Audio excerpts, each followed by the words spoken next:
Bismillahirrahmanirrahim. Assalamualaikum warahmatullahi wabarakatuh. Selamat berjumpa kembali dengan saya Tuti Herlinawati, guru DPK SMA Yadika Cicalengka. Pada pembelajaran bahasa Indonesia saat ini, kita akan membahas tentang menulis surat lamaran pekerjaan. Baiklah, apa saja yang harus kita bahas ketika menulis surat lamaran pekerjaan? Yang pertama, di dalam surat lamaran pekerjaan ada pengertian dan jenis surat lamaran pekerjaan. Yang kedua, isi dan sistematika surat lamaran pekerjaan. Yang ketiga, simpulan sistematika dan unsur isi surat lamaran pekerjaan. Yang keempat, unsur kebahasaan dalam surat lamaran pekerjaan. Yang kelima, penyusunan surat lamaran pekerjaan. Baiklah, selanjutnya kita bahas satu persatu apa itu pengertian dan jenis surat lamaran pekerjaan. Ada dua pada pengertian dan jenis surat lamaran pekerjaan. Yang pertama, pengertian dan fungsi surat lamaran pekerjaan. Yang kedua, jenis surat lamaran pekerjaan. Baiklah, apa itu pengertian surat lamaran pekerjaan? Surat lamaran pekerjaan merupakan jenis surat pribadi resmi permohonan pekerjaan kepada kantor, perusahaan, atau instansi tertentu. Yang kedua, fungsi lamaran surat lamaran pekerjaan. Apa itu fungsi surat lamaran pekerjaan? Sebagai tanda bukti tertulis pengajuan surat permohonan pekerjaan. Yang kedua, sebagai media atau alat komunikasi. Yang ketiga, sebagai bahan pertimbangan penerimaan pekerjaan. Surat lamaran pekerjaan ada beberapa menurut jenis pembuatannya. Dan yang kedua, berdasarkan sumber informasi lowongan pekerjaan. Kita lihat apa itu menurut jenis pembuatannya. Ada dua kategori: surat lamaran pekerjaan yang digabungkan dengan riwayat hidup, dan yang kedua, surat lamaran pekerjaan yang dipisahkan dengan riwayat hidup. Nah, surat lamaran pekerjaan berdasarkan sumber informasi lowongan pekerjaan ada 4 macam. Yang pertama, surat lamaran pekerjaan berdasarkan iklan media cetak. Apabila Anda membaca koran, misalnya ada iklan lowongan pekerjaan dan Anda berniat membuat atau berniat untuk mengikuti iklan tersebut, Anda membuat surat lamaran pekerjaan, berarti lamaran pekerjaan Anda berdasarkan iklan di media cetak. Yang kedua, surat lamaran pekerjaan berdasarkan informasi dari media audio atau radio. Misalnya, Anda mendengarkan radio, ternyata ada iklan lowongan pekerjaan di sebuah perusahaan, dan Anda berniat membuat surat lamaran pekerjaan, berniat bekerja di perusahaan tersebut. Anda membuat surat lamaran pekerjaan berdasarkan informasi dari media audio. Yang ketiga, surat lamaran pekerjaan berdasarkan informasi dari orang lain, misalnya informasi dari teman, dari saudara, atau dari rekan dan sebagainya. Di sana ada mengatakan bahwa sebuah perusahaan membutuhkan pekerja, sehingga Anda berniat membuat sebuah lamar pekerjaan, berarti Anda membuat surat lamaran pekerjaan berdasarkan informasi dari orang lain. Yang keempat, surat lamaran pekerjaan berdasarkan inisiatif sendiri. Misalnya Anda sudah berlama nganggur dan ingin melamar di sebuah pekerjaan atau instansi pemerintah. Berarti ketika Anda membuat, tidak mendengar iklan atau tidak mendapat informasi dari manapun, dan Anda membuat sebuah lamaran pekerjaan, berarti Anda membuat surat lamaran pekerjaan berdasarkan inisiatif sendiri. Selanjutnya, yang kedua dalam surat lamaran pekerjaan ada isi dan sistematika surat lamaran pekerjaan. Apa saja yang dalam isi dari sistematika surat lamaran pekerjaan ini berarti ada 3: isi surat lamaran pekerjaan, sistem surat lamaran pekerjaan, aspek penting surat lamaran pekerjaan. Isi surat lamaran pekerjaan yaitu informasi yang tertulis dalam surat lamaran pekerjaan. Surat lamaran pekerjaan berisi permohonan seorang pelamar pekerjaan agar diterima bekerja di tempat yang dilamar. Sistematikanya ada beberapa yang harus tercantum ketika kalian membuat sebuah lamaran pekerjaan. Yang pertama ada tempat dan tanggal pembuatan surat. Tentu saja itu harus ada tanggal di mana kalian membuat surat lamaran pekerjaan. Yang kedua, lampiran surat. Nah, di dalam surat lamar pekerjaan ada lampiran surat. Itu adalah tanda atau ciri surat resmi.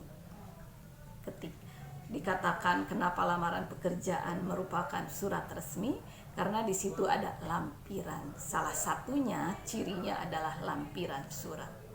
Yang ketiga, ada dan alamat, nama dan alamat surat tujuan. Tentu saja harus ada. Tanpa alamat dan tujuan Anda tidak bisa membuat surat lamaran pekerjaan.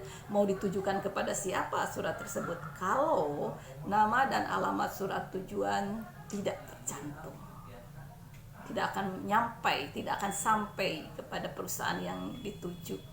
Yang keempat ada salam pembuka dengan hormat. Misalnya itu adalah salam pembuka. Yang kelima, pembuka surat.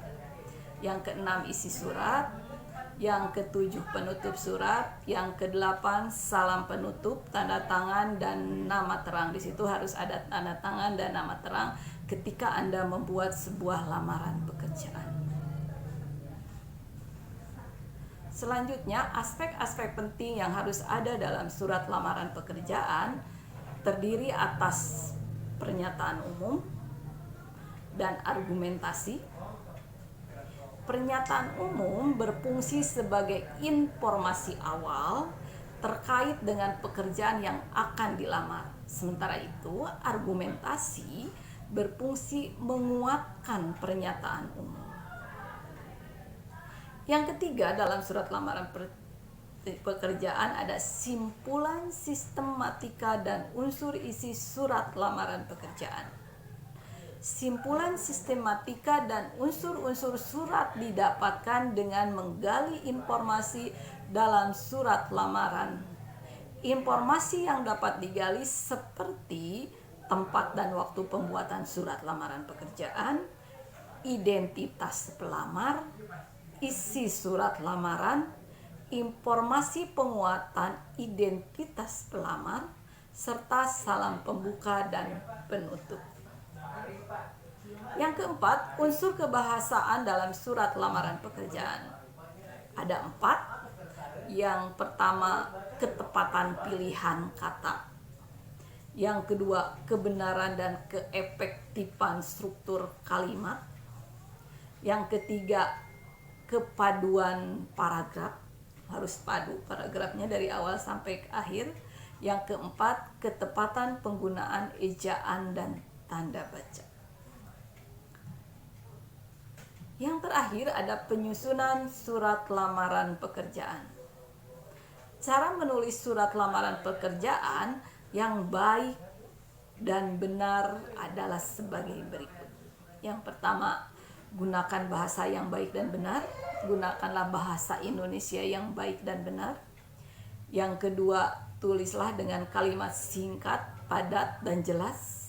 Tentu saja di dalam membuat sebuah surat lamaran pekerjaan tidak perlu kalimatnya bertele-tele.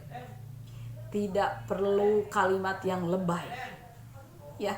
Jadi ketika kalian membuat surat lamaran pekerjaan, kalimat yang digunakan harus singkat, padat, dan jelas. Apa yang ingin kalian inginkan dalam surat lamaran pekerjaan itu, jelas kalimatnya, sehingga orang yang membaca akan mudah memahaminya. Ya, yang ketiga, tulislah secara manual menggunakan tangan. Itu lebih baik. Ketika kalian membuat sebuah lamaran pekerjaan, tulislah oleh tangan sendiri. Karena ada yang mengatakan bahwa tulisan bisa membaca pribadi masing-masing. Sehingga sebuah perusahaan akan memudahkan memahami, oh ini seperti ini, tulisannya seperti ini. Sehingga itu mungkin secara sekilas bisa menilai Anda si pembuat lamaran pekerjaan. Selanjutnya, yang keempat, perhatikan kebersihan surat lamaran pekerjaan. Nih kadang menjadi tidak diperhatikan, padahal kalau kita mengirimkan surat lamaran pekerjaan yang lecek misalnya, yang tidak rapih, mungkin perusahaan yang dituju tidak akan meliriknya. Oleh sebab itu, perhatikan kebersihan surat lamaran pekerjaan. Ketika menulis surat lamaran pekerjaan, kertasnya harus rapi, bersih, tidak lecek, sehingga ketika sekilas pandang juga menarik untuk dibaca. Coba kalau lecek, kalau tidak rapi, mungkin perusahaan juga tidak mau membacanya. Oleh sebab itu, ketika kalian membuat sebuah surat lamaran pekerjaan, perhatikan kebersihan dari surat lamaran pekerjaan tersebut. Yang kelima, isi secara jelas data diri dan informasi tentang diri Anda dan lampirkan dokumen-dokumen pendukung. Kenapa harus melampirkan dokumen-dokumen pendukung? Salah satunya untuk menguatkan Anda diterima di sebuah perusahaan. Yang keenam, lampirkan sertifikat pendukung yang bisa menambah nilai lebih pada diri Anda. Misalnya, Anda mahir menggunakan IT, Anda punya basic misalnya pintar bahasa Inggris dengan bersertifikat. Nah, itu adalah sertifikat yang mendukung nilai Anda lebih dari orang lain, sehingga silakan dilampirkan. Nah, itulah sekilas tentang lamaran pekerjaan yang bisa kalian atau Anda buat ketika ada keinginan untuk melamar pekerjaan. Mudah-mudahan bermanfaat. Nanti kita akan praktek membuat sebuah lamaran pekerjaan, sehingga ketika Anda keluar dari sekolah SMA, Anda sudah bisa siap membuat sebuah lamaran pekerjaan dan melamar pekerjaan di perusahaan atau instansi pemerintah. Mudah-mudahan bermanfaat. Mohon maaf bila ada kekurangan. Terima kasih. Wassalamualaikum warahmatullahi wabarakatuh.